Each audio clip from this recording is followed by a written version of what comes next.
I mean, like the actual fescue.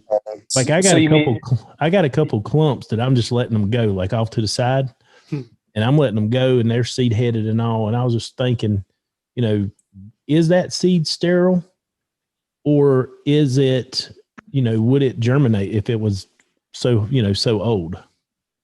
Yeah, I'm not a production expert by no means. I can explain what happens out here, if that may help a little bit, Olee. So, from our standpoint here in Oregon, we tend to have very moist fall, winter, springs.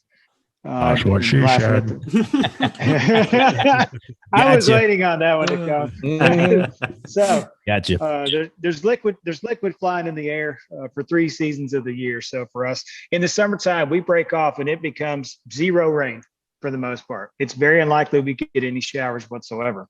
Typically, that starts happening, let's just say the end of May through probably October is a little bit rough, but September timeframe. Just use that as an example.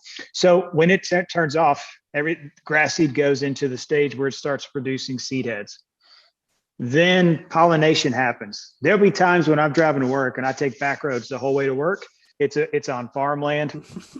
And the deal is that you see nothing but a fog sitting over the tall fescue or annual ryegrass. And that's more or less, that's that crop pollinating.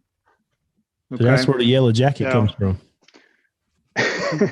It comes from limestone as a carrier, but we could talk more about that if you'd like to. So, but from that standpoint, though, after it pollinates at that point in time, at some point in time, the grower says, and he talks to our production team, also his distributor that he's using out here to help him with his crop management. Very similar to the corn markets for you guys in the Midwest. They all have advisors that come in and they talk to them about when's the best time to do X, Y, and Z.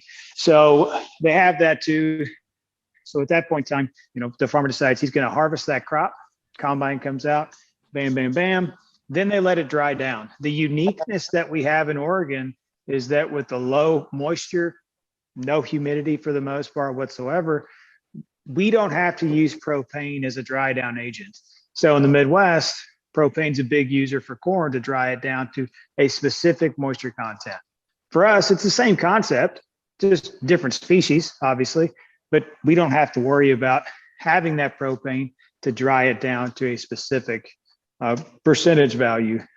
So it then can go into the cleaners there. So again, I'm not an expert when it comes to production. I understand the cycles, but I would say that it's going to look pretty when it goes dormant, Olee. Seed heads flapping in the wind. Even if you got 5 of them and that's all you got, take a picture of it, watch it blow in the breeze at night, have a beer next to it. I'm not sure you're going to get any seed to germ out of it, but that's a crapshoot